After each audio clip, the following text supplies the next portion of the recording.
அவருடைய மனைவியோடு இவருக்கு தொடர்பாகி அந்த குடும்பத்திலிருந்து மனைவியை பிரித்து பல 100 கோடியோடு பிரித்து தன்னோட கூட்டிகிட்டு போயார். அவருடைய மனைவி அவரை டைவர்ஸ் பண்ணிட்டு வரும்போது அந்த அம்மா கொண்டு வந்த பணம் அன்றைய நிலவரத்தில் 100 கோடி. எவ்வளவு கொடூரமான ஒரு மனநோயாளி இந்த ஜக்கி வாசுங்கிறது உதாரணம். நிலத்தை தர மறுக்கிறார்னு சொன்ன உடனேயுமே அவருடைய குடும்பத்தை சிதைச்சிட்டா அந்த நிலம் தனக்கு வந்துடும்ல. அதாவது குறைந்தபட்சம் தூக்கில் போடக்கூடிய கொடூர குற்றவாளி இந்த ஜக்கி வாசுதேவ். தூக்கிலே போடணும். பல கொலைகள் அங்கே நடந்திருக்கு. ஒரு பெண்ணு, திருப்பூரை சேர்ந்த பெண்ணு யோகா பயிற்சி மையத்தில் சேருது. இந்த அம்மா தப்பிச்சு அந்த யோகா உடையோடு ஓடுது. சிசிடிவி ஃபுட்டேஜ் இருக்குது. அங்கே போகிற முட்டா பயல்கள்லாம் இதை தெரிஞ்சுக்கணும். ஜக்கியுடைய மகள் ஆசிரமத்தில் மொட்டையடித்து காவி சட்டை போட்டு கழுத்தில் கொட்டை போட்டு தலையில் மொட்டையடித்து இல்லை, அமெரிக்காவில் வெஸ்டர்ன் சைடில் படிச்சுட்டு இருக்கு. ஆனால் ஆசிரமத்துக்கு நிலம் கொடுக்க மறுத்த பொறியாளருடைய மகள் 2 மகளை மொட்டையடித்து நீங்கள் அவர் அந்த பொறியாளர் ஹேபியஸ் கார்பஸ் போடுறாரு ஹைகோர்ட். ஒரு ஏழை வாழை ஒரு 300 ஸ்கொயர் ஃபீட் வீடு கட்டி குடியிருந்தால் கார்பரேஷன் பூரா வந்துடுவான். களவாணி பயலுக்கு இடிச்சு தரமட்டம் பண்ணிடுவான். 63,000 ஸ்கொயர் ஃபீட் கட்டி அவன் 40 வருஷம் ஆச்சு. எந்த அதிகாரி அங்கே போயிருக்கானா? மாடு மேய்க்க போயிட்டானா? அத்தனைக்கும் ஆசைப்படு, அடுத்த பொண்டாட்டிக்கெல்லாம் ஆசைப்படு. இதை ஜக்கி வாசுதேவுடைய கொள்கை. அத்தனைக்கு ஆசைப்படுதான் என்னங்க? அது என்ன அர்த்தம்? இங்கே மர்மமாக இறந்து போன பெண்கள் ஆண்கள் மட்டும் 100க்கும் மேற்பட்டவர்கள் இருக்காங்க. ஏதாவது விசாரணை இருக்கா?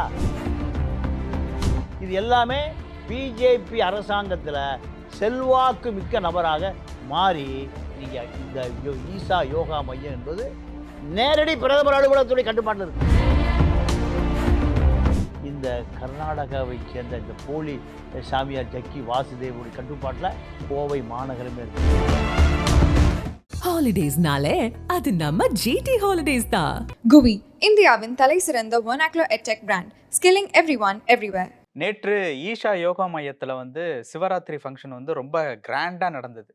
ஒவ்வொரு வருஷமும் பார்த்தீங்க அப்படின்னா திரைப்பிரபலங்கள், அரசியல் பிரமுகர்கள் நிறைய பேர் கலந்துக்குவாங்க. இப்போது தொடர்ச்சியாக பார்த்தீங்க அப்படின்னா அரசியல் பிரமுகர்கள் வர்றதும் சினிமா செலிப்ரிட்டிஸ் வர்றதும் அந்த அளவுக்கு அப்படி என்ன ஒரு ஸ்பெஷல் இந்த ஃபங்க்ஷனில் இருக்குது.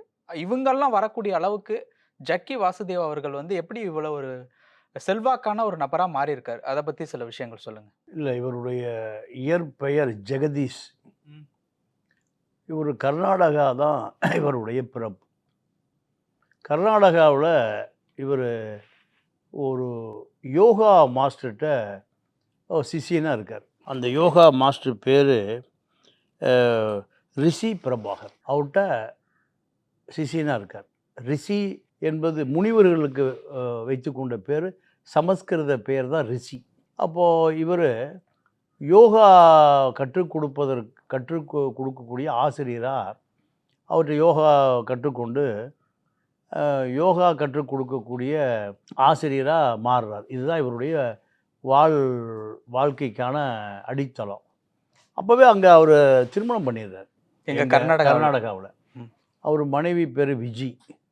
அப்போ இவங்க அங்கேருந்து கர்நாடகாவிலேருந்து மைக்ரேட் ஆகி திருப்பூர் வர்றாங்க. திருப்பூரில் யோகா மாஸ்டராக இருக்கார் சில காலம். அது பெருசாக அவருக்கு அது ஒன்றும் பிடிபடலை. திருப்பி அங்கேருந்து கோயம்புத்தூர் போகிறார். கோயம்புத்தூர் போய் கோயம்புத்தூரில் திருப்பூரை விட அடுத்த கட்ட மில் ஓனர்ஸ். ரெண்டாவது ஒரு கேரளா பார்டர், ஒரு குளுமையான பகுதி. அதனால் அவர் என்ன பண்ணுறாருன்னா கோவையை தேர்ந்தெடுக்கிறார். கோவையை தேர்ந்தெடுத்து வசதி படைத்தவர்களிடம் யோகா மாஸ்டர். இப்படி யோகா மாஸ்டராக தன்னுடைய வாழ்க்கையை ஆரம்பித்து ஒரு பெரிய ஒரு தொழிலதிபர், ஒரு பெரிய ஃபவுண்ட்ரி ஓனர், அவங்க வீட்டுக்குள்ளே இவர் யோகா மாஸ்டராக போகிறாரு.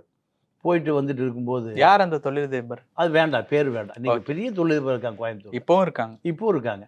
அப்போ அவருடைய மனைவியோடு இவருக்கு தொடர்பாகி அந்த குடும்பத்திலிருந்து மனைவியை பிரித்து பல 100 கோடியோடு பிரித்து தன்னோட கூட்டிகிட்டு போயிடுறார். இதுதான் இவருடைய இவ்வளோ பெரிய உயரத்துக்கு காரணம். அவருடைய மனைவி அவரை டைவர்ஸ் பண்ணிட்டு வரும்போது அந்த அம்மா கொண்டு வந்த பணம் அன்றைய நிலவரத்தில் 100 கோடி. அப்பவே. அப்போவே. ம். அப்போது அந்த காலகட்டத்தில் தான் இவர் வெள்ளியங்கிரி மலை அடிவாரத்தில் போய் ஒரு சின்ன ஆசிரமம் அமைக்கிறார். ஆசிரமம் அமைத்து அங்கே தான் இவருடைய அந்த யோகா மையத்தை ஆரம்பிக்கிறார். வசதி படைத்தவர்கள் பூரா அங்கே வர ஆரம்பிக்கிறாங்க. கார்களில் வர ஆரம்பிக்கிறாங்க. வர ஆரம்பித்த பிறகு ஆசிரமம் விரிவுபடுத்தப்படுகிறது. விரிவுபடுத்தப்பட்ட பொழுது நீங்கள் அந்த அம்மாவுடைய 100 கோடி அதை டைவர்ஸ் பண்ணி கூப்பிட்டு வந்துடுறாரு.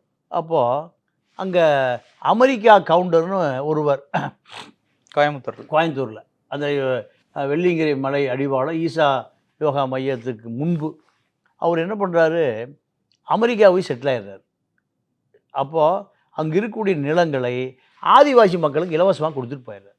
இவர் என்ன பண்ணுறாரு, அந்த ஆதிவாசி நிலங்களை குறைந்த விலைக்கு வாங்குறாரு. அவங்களுக்கு தெரியாது, மிக குறைந்த விலைக்கு வாங்குறாரு. அதே போல் ஒரு பொறியாளர் ஒருவர் அங்கே ஆதிவாசிகளுக்காக ஒரு அறக்கட்டளை வச்சுருக்கார். அவருடைய நிலத்தை கேட்குறாரு. அந்த நிலத்தை கேட்குறாரு. நிலத்தை அந்த பொறியாளர் தரமாட்டேங்கிறாரு. தர மறுக்கிறான்னு சொன்ன உடனேயுமே அந்த பொறியாளருடைய குடும்பத்தை சிக்கி சின்னாபின்னம் ஆக்குறார். எப்படின்னா, அவருக்கு 2 பெண்கள். அந்த 2 பெண்களை சென்னையில் படிக்கிறாங்க. இந்த 2 பெண்களை உளவறிந்து நீங்கள் மெட்ராஸில் அந்த கல்லூரியில் யோகா கிளாஸ் நடத்துவதற்கு அனுமதி பெற்று எவ்வளோ கொடூரமான ஒரு மனநோயாளி இந்த ஜக்கி வாசுங்கிறது உதாரணம். வந்து கரெக்டாக அந்த பெண்கள் அக்கா தங்கச்சி 2 பேரையும் இந்த யோகா மையத்துக்குள்ளே கொண்டு வந்துடுறார். கொண்டு வந்து அவர்கள் 2 பேரையும் தன்னுடைய ஆசிரமத்துக்கான, ஏன்னா அந்த அந்த கோயம்புத்தூர் இடத்தினுடைய வாரிசுகள் 2 பெண்கள் தான். ஒரு 100 ஏக்கரா நிலம் இருக்குது அந்த பொறியாளர்கிட்ட. அப்போது பொறியாளர் இவருக்கு நிலத்தை தரமாட்டேங்கிறார். நிலத்தை தர மறுக்கிறார்னு சொன்ன உடனேயுமே அவருடைய குடும்பத்தை சிதைச்சிட்டா அந்த நிலம் தனக்கு வந்துடும்ல. அதாவது குறைந்தபட்சம் தூக்கில் போடக்கூடிய கொடூர குற்றவாளி இந்த ஜக்கி வாசுதேவ். தூக்கிலே போடணும். பல கொலைகள் அங்கே நடந்திருக்கு. இப்போ கூட நக்கீரனில் பெரிய செய்தியாச்சு. ஒரு பெண்ணு, திருப்பூரை சேர்ந்த பெண்ணு யோகாவை பயிற்சி மையத்தில் சேருது. அந்த அம்மா தப்பிச்சு அந்த யோகா உடையோடு ஓடுது. சிசிடிவி ஃபுட்டேஜ் இருக்குது. பார்த்தா கிணத்துக்குள்ளே பாடி கிடக்குது. எந்த வழக்கும் பதிவு செய்யப்படலை. ஏன் வழக்கு வர அப்போது அந்த 2 பெண்களை தன்னுடைய யோகா மையத்தில் சேர்த்திக்கிறார். சேர்த்தி அந்த 2 பெண் குழந்தைகளுக்கும் மொட்டை அடிக்கிறார். மொட்டை அடித்து காவி ட்ரெஸ்ஸை போட்டு ஆசிரமத்தில் சேர்த்திக்கிறார். இது அவங்க பெற்றோர்களுக்கு தெரிய வருது. தெரிய வந்தால் பதறாங்க, துடிக்கிறாங்க, கண்ணீர் விடுறாங்க. இவருடைய மகள் அமெரிக்காவில் படிச்சுட்டு இருக்கு. யாருடைய மகள்? ஜக்கியுடைய மகள். அங்கே போகிற முட்டா பயல்கள்லாம் இதை தெரிஞ்சுக்கணும். ஜக்கியுடைய மகள் ஆசிரமத்தில் மொட்டை அடித்து காவி சட்டை போட்டு கழுத்தில் கொட்டை போட்டு தலையில் மொட்டை அடித்து இல்லை, அமெரிக்காவில் வெஸ்டர்ன் சைடில் படிச்சுட்டு இருக்கு. ஆனால் ஆசிரமத்துக்கு நிலம் கொடுக்க மறுத்த பொறியாளருடைய மகள் 2 மகளும் மொட்டை அடித்து நீங்கள் அவர் அந்த பொறியாளர் ஹேபியஸ் கார்பஸ் போடுறாரு ஹைகோர்ட்டில், என் மகளை கடத்திட்டு போயிட்டாருன்னு. 2 மகளும் ஜக்கியோடைய பாதுகாவலர்களோடு வந்து, இல்லை எங்களை யாரும் கடத்தல, நாங்களே விருப்பப்பட்டு இந்த ஆசிரமத்தில் சேர்ந்து ஆன்மீக சேவை செய்கிறோம், நீதிமன்றம் விடுவிச்சிருது. ஏன்னா 2 பேருமே மேஜர். அப்போது 2 பேரையும் நீதிமன்றம் விடுவிச்சிருது. அந்த பொறியாளர் அந்த 2 பெண் குழந்தையுடைய தாயின் தகப்பனும் கண்ணீரும் கம்பளையுமாக இன்னும் பக்கத்தில் வாழ்ந்துட்டுருக்காங்க. இது இப்படி. 2வது, நீங்கள் அங்கே குறைந்தபட்சம் எவ்வளவு நிலம் அங்கே ஆக்கிரமிக்கப்பட்டிருக்குன்னா 63,000 ஸ்கொயர் ஃபீட் நிலம் ஆக்கிரமிக்கப்பட்டிருக்கு. எவ்வளோ நிலம்? 63,000 ஸ்கொயர் ஃபீட் நிலம் ஆக்கிரமிக்கப்பட்டிருக்கு. இப்போ அந்த இடத்துல தான் ஈஷா யோகா மையம் கட்டியிருக்காங்களா? ஆமாம். நாங்கள் போயிருக்கேன், பல முறை போயிருக்கேன். நல்லா கேட்டுங்க. இந்த நிலம் ரிசர்வ் ஃபாரஸ்ட். என்ன நிலம்? Reserve forest. நீங்கள் யாரும் காட்டுக்குள்ளே போகக்கூடாது. யானை வழித்தடங்கள். இந்த யானை வழித்தடத்தை ஆக்கிரமித்து 63,000 ஸ்கொயர் ஃபீட்டு அந்த ஆள் கட்டுறாரு. அதாவது hills area conservation authority, HAC. இதுதான் காட்டுக்குள்ளே கட்டடம் கட்டுவதற்கு அனுமதி கொடுக்கணும். இந்த இந்த இந்த HAC என்ன சொல்லுதுன்னா, இது வந்து எலிஃபண்ட் காரிடார். அதே போல் டவுன் கண்ட்ரி பிளானிங் டிபார்ட்மெண்ட். உடனே அதிகாரி போகிறான், ஒரு திருநாவுக்கரசுங்கிற அதிகாரி தலைமையில் உள்ளே போய் பார்க்குறான். 63,000 ஸ்கொயர் ஃபீட் யாரை கேட்டியா கட்டினேன்? எங்கே? ஈஷா யோகா மையம். ஒரு ஏழை வாழை ஒரு 300 ஸ்கொயர் ஃபீட் வீடு கட்டி குடியிருந்தா கார்பரேஷன் பூரா வந்துடுவான், களவாணி பயலுங்க. இடிச்சு தரமட்டம் பண்ணிடுவான். 63,000 ஸ்கொயர் ஃபீட் கட்டி அவன் 40 வருஷம் ஆச்சு. எந்த அதிகாரி அங்கே போயிருக்கானா? மாடு மேய்க்க போயிட்டானா? இதில் என்ன கொடுமைனா, town country planning department Thirunavukkarasu தலைமையில் 2012 கலெக்டர் போகிறாரு, டிஆர்ஓ போகிறாரு, எல்லா அதிகாரியும் போகிறாங்க. போய் ஈபியை கட் பண்ணுவேன், வாட்டர் கார்பரேஷன் வாட்டரை கட் பண்ணுவேன். அவன் காதுலேயே வாங்கலை. இது எந்த நாட்டு சட்டம் அவனை கட்டுப்படுத்துது? அந்த இதை விட இன்னொரு கொடுமை என்னென்னா, இந்த ஆள் ஒரு மோட்டார் சைக்கிள், ஹெச்டி மோட்டார் சைக்கிளில் கோயம்புத்தூர் சுற்றிட்டு கஞ்சா வியாபாரம் பண்ணியிருக்கான். காட்டூர் போலீஸ் ஸ்டேஷனில் வழக்கு பதிவு செய்து கைது செய்யப்பட்டு அவன் போலீஸ் ஸ்டேஷனில் இருந்திருக்கான். எஃப்ஐஆர் காப்பி இருக்குது. கஞ்சா சாமியார், கஞ்சா ஹெச்டி மோட்டார் சைக்கிளில் கஞ்சா குத்துட்டு இருந்திருக்கான். அப்போது இதில் இன்னொரு பெரிய விஷயம் என்னென்னா, ஈஷா மையம் இருக்கிற இடத்த நீங்கள் 112 ஏக்கரை ஆதியோகி செலவு வச்சுருக்கான். இப்போ அதுக்கு எந்த அனுமதி வாங்கலை, எதுக்குமே அனுமதி வாங்கலை. பூவுலகின் நண்பர்கள் இந்த வழக்கை போடுறாங்க, வழக்கை போட்டு ஹைகோர்ட்டில் இடிக்கிறதுக்கு ஆர்டர் வாங்குறாங்க. இது மறுபடியும் நடக்கலை. பசுமை தீர்ப்பாயம் வழக்கு போடுது, இடிக்க சொல்லுது. 63,000 ஸ்கொயர் ஃபீட்டு அந்த ஆதியோகி சிலை இவர் ஆதியோகியான். எத்தனை ஏக்கராவில்? 112 ஏக்கராவில். நானே போயிருக்கேன் எல்லாம். நீங்கள் அதாவது ஒரு 10 வருஷத்துக்கு முந்தி நானும் நக்கீரன் தலைமை நிருபர் பிரகாஷ் அந்த சிறுமதி கேஸில் காரை ஏற்றி கொள்ள வந்தாங்கல்ல, 2 பேரும் போனோம். ஒரு 10 வருஷத்துக்கு மேலே இருக்கும். ஜக்கி வாசுதேவ் அந்த கிராமத்தில், அது பின்னாடி ஒரு ஊரே இருக்குது, அந்த ஆசிரமத்துக்கு பின்னாடி ஒரு ஊரே இருக்குது. அந்த ஊருக்கு போவதற்கு இவர்கிட்ட அனுமதி வாங்கணும். யாருக்கிட்ட? ஜக்கி வாசுதேவுடைய பாதுகாவலர்கிட்ட அனுமதி வாங்கணும். ஏன்னா அந்த செவுரு பின்னாடி அந்த ஊர் இருக்குது, கிராமம் இருக்குது, ஒரு 300 குடும்பம் இருக்குது. புது ஆள் போயிடக்கூடாது, வந்துடக்கூடாது. என்னென்னு கேட்டால், புது ஆள் போனாங்கன்னா செவுத்துல ஏறி உள்ள வந்துடுவான், திருடம் வந்துடுவான். அப்போ அந்த மக்கள் சொல்கிறான், இந்த நிலம் ஃபாரஸ்ட் நிலம், ஃபாரஸ்ட் நிலத்தில் கட்டுவதற்கு யாரும் அனுமதி கொடுக்கல. இவனை உயரமான செவரை கட்டிட்டு எங்களை கிராமத்தில் எங்களை பின்னாடி தள்ளி விட்டான். நாங்கள் இப்போ காட்டு மிருகங்களாம் ராத்திரியில் வீட்டுக்குள்ளே வந்துடுது, ஆடு மாடை பிடிச்சிட்டு போயிடுது, கோழி குருவியை பிடிச்சிட்டு போயிடுது. நாங்கள் கதவை தாள் போட்டு படுத்துருக்க வேண்டியதாக இருக்குது. பெரிய யானையெல்லாம் வந்தால் செவுத்தை உடைக்குது. 300 பேர் உள்ள கிராமம் இப்போ 100 பேர் கிராமமாகி போச்சு. எல்லாம் 200 பேர் எங்கே போயிட்டான்? சிட்டிக்கு போயிட்டான். குடியிருக்க முடியாமல் சிட்டிக்கு போயிட்டான். அப்போது இதை யார் கேட்பது? இவ்வளோ போராட்டத்துக்கு நடுவில் பிரதமர் போய் ஆதியோகி சிலையை திறந்து வைக்கிறார் நம்ம மோடி. இது எல்லாமே இல்லீகல் செட்டப்பு, பிஸ்னஸ் கூட எல்லாம். அப்போ இதில் விட இன்னும் கொடுமை என்னென்னா, அங்கே வந்து மருந்து மாத்திரை, யோகா செய்வதற்கு இயற்கை உணவு, இது வருடத்திற்கு 100 கோடி ரூபாய்க்கு வர்த்தகம் நடக்குது.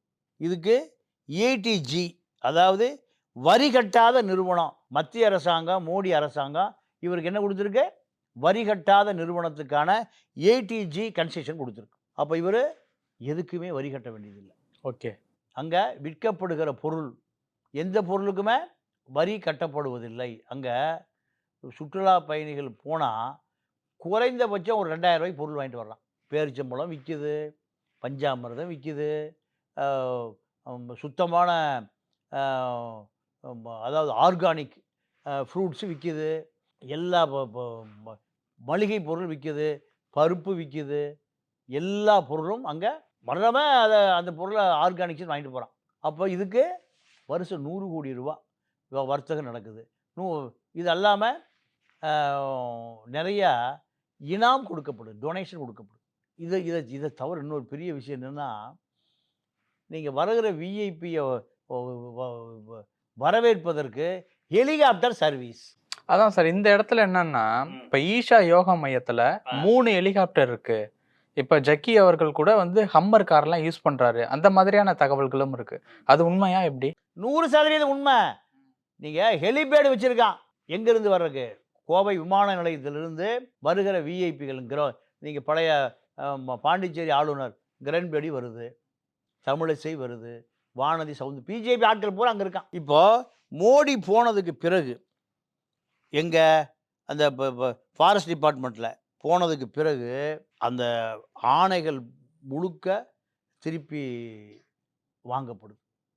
ஏதோ கட்டடம் இடிக்க சொல்கிறது, நீங்கள் அதாவது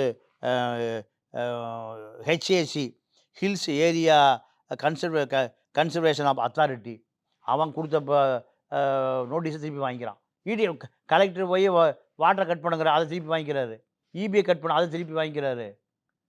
புல்டவுசர் போய் இடிக்க பிரதமர் போன பிறகு எல்லா சட்ட விரோதமானது பூரா சட்டபூர்வமாக மாறுது. இது நாடா? இது நாடான்னு கேட்குறேன். அப்போது பிரதமர் ஒரு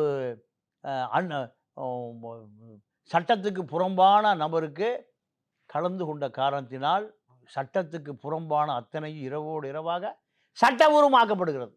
எவ்வளோ கொடுமை பாருங்கள். இதை கேரளாவில் பண்ணிட முடியுமா? 1,00,000 பேர் திரண்டு போய் ஜூஸ் புழிஞ்சு குடிச்சிருப்பான் மலையாளி. ஏன்னா உப்பு, உரப்பு, சூடு, சொரணையோடு இருக்கான். நீங்கள் இதை விட பெரிய வேதனை நம்மள்ட்ட அது இல்லை அப்படின்னு சொல்லி ஒன்றுமே கிடையாது. நான் சொல்ல வர்றேன், நீங்கள் 2006-11 6-11 காலகட்டத்தில் ஒரு பத்திரிகையினுடைய இணையாசிரியர் காமராஜ். என்ன பத்திரிகை? பத்திரிகை பேரெலாம் வேண்டாம், ஏன்னா சக பத்திரிகையாளர் எனக்கு ரொம்ப வேண்டிய அண்ணன், எனக்கு உடன்புறவா அண்ணன். கிட்டத்தட்ட கலைஞர் முதலமைச்சராக இருந்த காலகட்டத்தை சொல்கிறீங்க? ஆமாம். அப்போது ஒரு பிரபலமான பத்திரிகை, அந்த பத்திரிகையோட இணையாசிரியர் காமராஜ் ஜக்கி வாசுதேவ கொண்டு வந்து கருணாநிதியுடைய 3வது பொண்டாட்டி இருக்கார்ல, யார், ராஜாத்தி அம்மா வீட்டில் செடி நடுறாரு. யார்? ஜக்கி வாசுதேவ். செடி நட்ட பிறகு எல்லாம் லீகல் ஆகுது. எல்லாம் இந்த புரோக்கர் வேலை பார்த்தவன் எவன்? அந்த இணையாசிரியர். இப்போ அந்த பத்திரிகை அடித்து விரட்டி இப்போ அவர் எங்கேயோ போய் தரகர், அவர் நிருபர் அல்ல, என்ன பேர்? தரகர். பாதி பேர் இந்த மீடியாவில் 97% நிருபர் அல்ல, தரகராக இருக்கான். ஆளுங்கட்சியினுடைய தரகர், அடி வருடி அயோக்கிய பயலுக. அப்போது நான் கோயம்புத்தூரில் சாந்தகுமார்னு ஒருத்தர் இருக்கார், திராவிட கழக தோழர். அவர் அனாதை பிணங்களை இது வரைக்கும் 1000க்கு மேற்பட்ட பிணங்களை எடுத்து அடக்கம் பண்ணியிருக்கார். அவர் எனக்கு சொன்னார், எனக்கு அவர் ஒரு 40 ஆண்டு கால நண்பர், நாங்கள்லாம் ஒன்றா திராவிட கழகத்தில் இருந்தோம். அவர் சொன்னார், இந்த ஆதாரங்களை பூரா நான் அப்படியே எடுத்து காமராஜர் கொடுத்தேன். காமராஜ் அதை கொண்டு அவன் விற்றுவிட்டார். யாருக்கிட்ட? ஜக்கிதா வாசுதேவ் விற்றுட்டு அவனோடு நெருக்கமாகி அவனை கூட்டிகிட்டு போய் ராஜாத்தி அம்மா வீட்டில் கூட்டிகிட்டு போய் விட்டு ராஜாத்தி அம்மாவை நெருக்கமாக்கி எல்லாமே சட்டவிரோதம் பூரா சட்டபூர்வமாகி போச்சு. முதல் சட்டபூர்வமானது தமிழ்நாட்டில், 2வது தான் மோடி. அப்போது முதலமைச்சரே அங்கே போனால் எவங்க நடவடிக்கை எடுப்பான்? இப்போ மத்திய அரசாங்கம் இல்லீகலாக இருக்கான், இடிக்க சொல்லுது, இன்னைக்கு வரைக்கும் இடிக்க சொல்லுதுங்க. எல்லாம் இல்லீகல். State government பயப்படுது.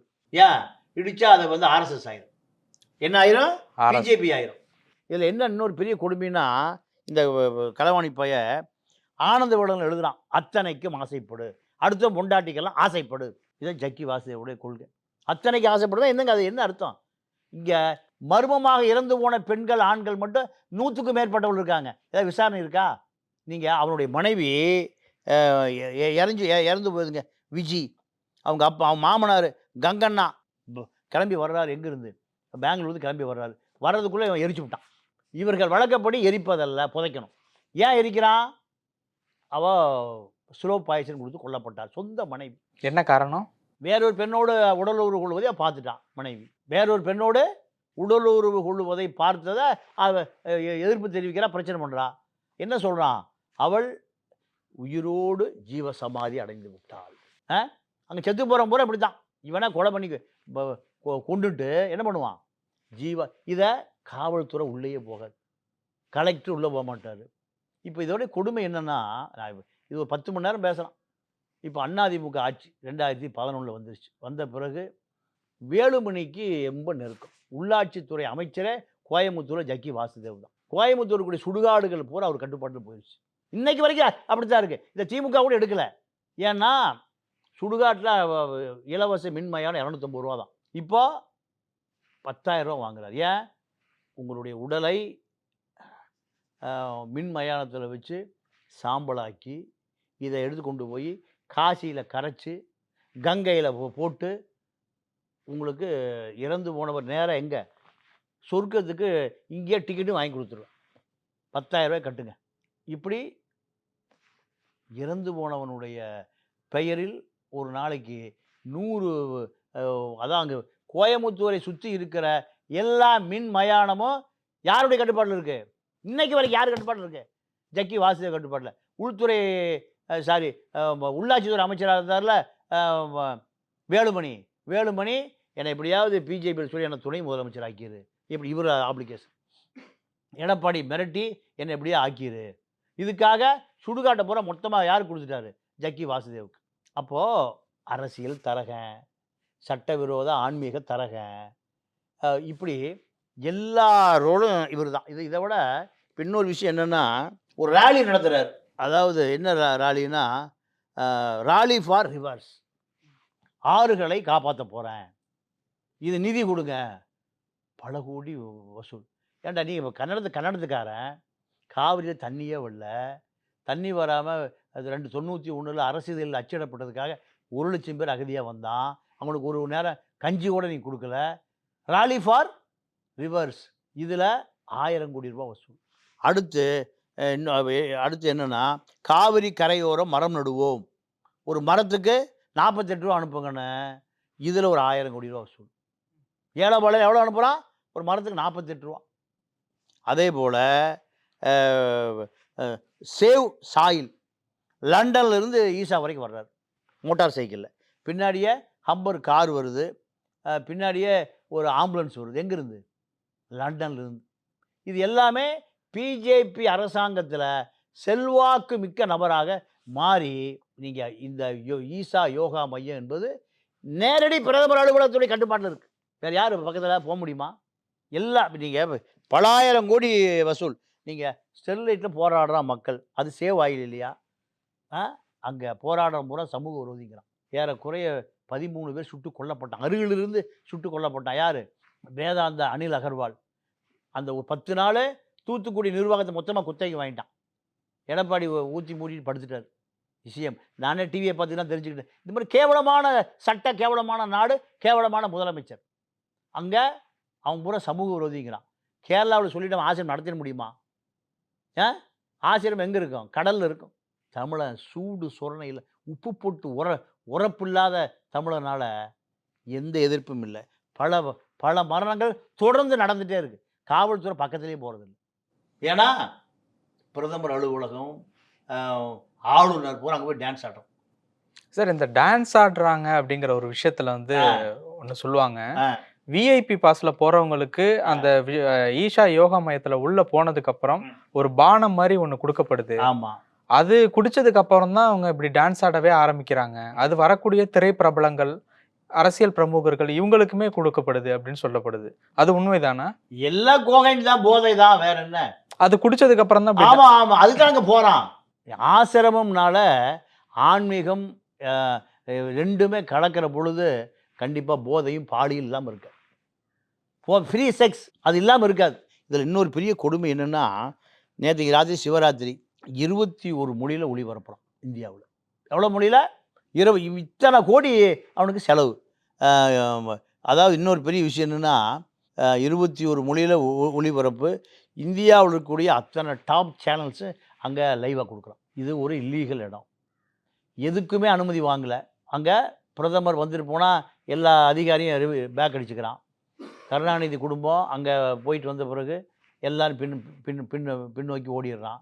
அப்போது இந்த கர்நாடகாவை சேர்ந்த இந்த போலி சாமியார் ஜக்கி வாசுதேவுடைய கட்டுப்பாட்டில் கோவை மாநகரமே இருக்குது. இப்போது அடுத்த துணை முதலமைச்சர் யார்? எஸ்பி வேலுமணி, எடப்பாடி கவர்மெண்ட்டில். அவர் கன்ஃபார்மா? ஆமாம், இல்லைன்னா எடப்பாடி அந்த கவுத்துருவான். எஸ்பி வேலுமணி வந்து எடப்பாடியை கவுத்துருவான். என்னன்னா, எடப்பாடியை விட சக்தி வாய்ந்தவன். எடப்பாடியை விட கொங்கு பெல்ட்டில் 25-30 எம்எல்ஏ அவர் தான் ஜெயிக்க வைக்கிறாரு, அவர் தான் செலவு பண்ணுறாரு. அவ்வளோ பேர் அவர் கட்டுப்பாடு தான் இருக்கான். 1,00,000 கோடி தேடி வச்சுருக்காரு. எவ்வளோ கோடியா? 1,00,000 கோடி தேடி வச்சுருக்காரு. எடப்பாடி பெரியவரா, வேலுமணி பெரியவரா? வேலுமணி இன்னும் நெருக்கமாக ஜக்கி வாசுதேவ்கிட்ட நெருக்கம்.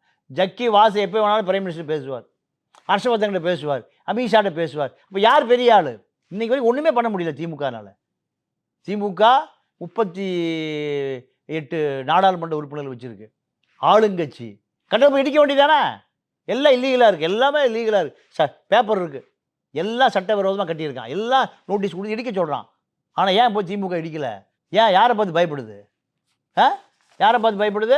ஜக்கியை பார்த்து பயப்படுது. அப்போது ஜக்கி யாரை விட பெரியவன்? ஸ்டாலினோட பெரியவன், உதயநிதியோட பெரியவன், திமுகவோட பெரியவன், சூரியனோட பெரியவன். அப்போது இதுதான் ஜக்கியினுடைய பெரிய சக்தி. அப்போது சிவராத்திரியில் எல்லா ஜனாதிபதி வருவான், இந்தியாவில் இருக்கக்கூடிய எல்லா திரைப்பட உச்சபட்ச நட்சத்திரங்கள் அத்தனை பேரும் வந்து அங்கே இரவு பகலாக டான்ஸ் நடக்கும். அங்கே அது வந்து தடை செய்யப்பட்ட ரிசர்வ் ஃபாரஸ்ட்டு. நீங்கள் ஒரு 1000 கார் நிறுத்தி வச்சுருப்பாங்க. நீங்கள் 1000 காரில் சாப்பிட்டவன் எரிகிற அந்த பிளாஸ்டிக் பேப்பர் பூரா காடு பூரா பறக்கும். குப்பை கூலம் அந்த பாதுகாக்கப்பட்ட, நீங்கள் அது இன்னும் சொல்லப்போனால் உலகத்திலேயே பல்லுயிர் பாதுகாப்பு மையம். பல ஆயிரம் வருடங்களுக்கு இந்த பூமி தோன்றி 5 லட்சம் ஆண்டுகளாச்சு. அப்போது இன்னும் அந்த பசுமை மாறா காடுகளாக இருக்கிறது எங்கேன்னு கேட்டிங்கன்னா அந்த பல்லுயிர் காடுகள் தான். எங்கே? அந்த வெள்ளியங்கிரி மலை அடிவாரம் தான். கேரளா, கர்நாடகா, அது பெரிய பள்ளத்தாக்கு. நீலகிரி மாவட்டம் இந்த பக்கம் மேற்கு தொடர்ச்சி மலை பள்ளத்தாக்கு தான். அது வந்து இயற்கை பல ரகசியங்களை வச்சுருக்கு. அது பூரா ஜக்கி 300 ஏக்கர் அப்படி அசால்ட்டாக என்ன பண்ணியிருக்கான்? எடுத்து கட்டடம் கட்டிட்டு டான்ஸ் ஆடிட்டு இருக்கான். இதை கேட்பதற்கு மாநில அரசுக்கும் பயப்படுது, மத்திய அரசுக்கும் பயப்படுது. அதிகாரிகள் பூரா அந்த பக்கம் போகிறக்க அஞ்சறான். பின்னங்கால் பிடரியில் பட கலெக்டர் ஓடி போகிறாரு, எஸ்பி ஓடி போகிறாரு, கமிஷனர் ஓடி போகிறாரு. யார் காப்பாற்றுவது? ஜக்கியை நினைச்சாலும் காப்பாற்ற முடியாது. ஒரு நேரத்திற்கு ரொம்ப நன்றி, நிறைய விஷயங்கள் பகிர்ந்துக்கிட்டீங்க. நன்றி. ரைட், நன்றி, வணக்கம். ஹாலிடேஸ்னாலே அது நம்ம ஜிடி ஹாலிடேஸ் தான். GUI, இந்தியாவின் தலை சிறந்த vernacular edtech brand, skilling everyone everywhere.